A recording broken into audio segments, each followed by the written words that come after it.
This is Jamie Drummond for Good Food Revolution, and we are here once again with our good friend, winemaker Katie Dickieson from Peller Estates down in Niagara-on-the-Lake. And today we are tasting the Peller Estates Signature Series Riesling 2019. And it's a very interesting wine indeed.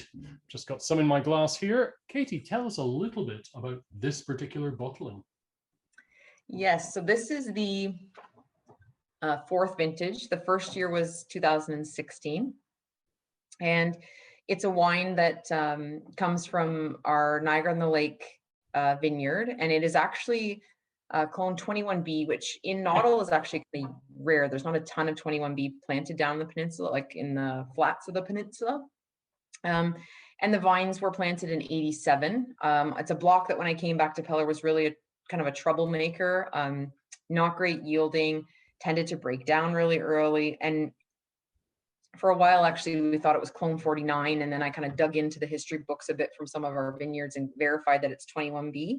But the reason that I stumbled across this style, this sort of Swiss Reserve, very fresh style, was that I was harvesting to do some trials, experimentation with sparkling Riesling, played around a little bit. So I started picking it really early.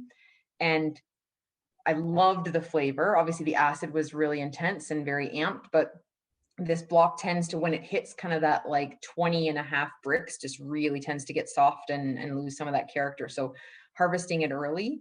But then in order to balance the wine and make it something that people really wanted to drink, I think the intensity, the flavor was there, the aromatics were there, but it just needed that balance.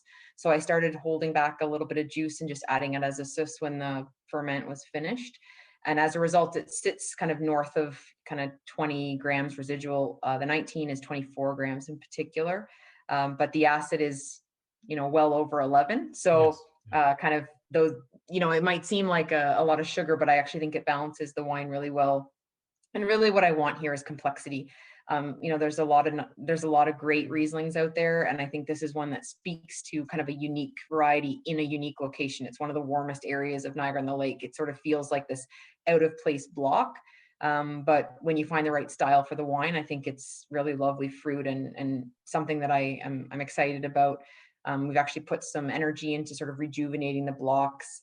It was actually spur pruned for the longest time. So we slowly cut back some of that old wood, and now we're cane pruning the site again, and just a bit more consistency, farming the block in a different way. And I'm happy with the results over the last couple of years. With the current climate in the world when it comes to Rieslings, and most people leaning towards drier styles of Riesling, how do you sell people something in the Swiss Reserve style, something with a little bit more sugar like that? Yeah, it's interesting that you asked that, because it was actually a very specific sort of point of difference I was attracted to. That sort of intense, very austere, all about the acid. And there are a lot of great Rieslings made in that style. But it's funny, just sitting at home with my husband in the evenings, we would chat often. And I was really only wanting one glass, like when they're so intense like that in the acid, it wasn't sending me necessarily to have another glass of that type of Riesling. So something that's just a little bit more, this is a serious wine, but quaffable, something that you want another glass of, or that would be something you drink after dinner as well. So it was a style that I thought was missing locally for me to drink. And so luckily I had some fruit, I was able to make one. But from the consumer point of view, we're lucky because I make a private reserve Riesling that is at least 10 grams drier than this. So it's a little bit more in that similar Niagara, at least that trend of current style of Riesling. It's fruitier, but also a little bit drier in style. So I think there's a home for both of these wines at the estate and for the Peller consumer. And we've had no problem.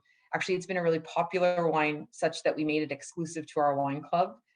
Something that, is unique to our wine club membership. They can join. And then this is a wine that's available to them because it is in a relatively small supply, and it's not going to get bigger because that block is what it is. There's no more 1987 plantings that I can add to it. So it's not something that I see, from a scale perspective will really change. So we found a good fit for it with our wine club, and they're excited about the release every year. And because it's newish, it's only really been in our portfolio since 16. Mhm. It's something that, some of my, consumers that have come to Peller while I've been there, it's something that we can build together, right? Like the portfolio of this particular wine, vintage over vintage.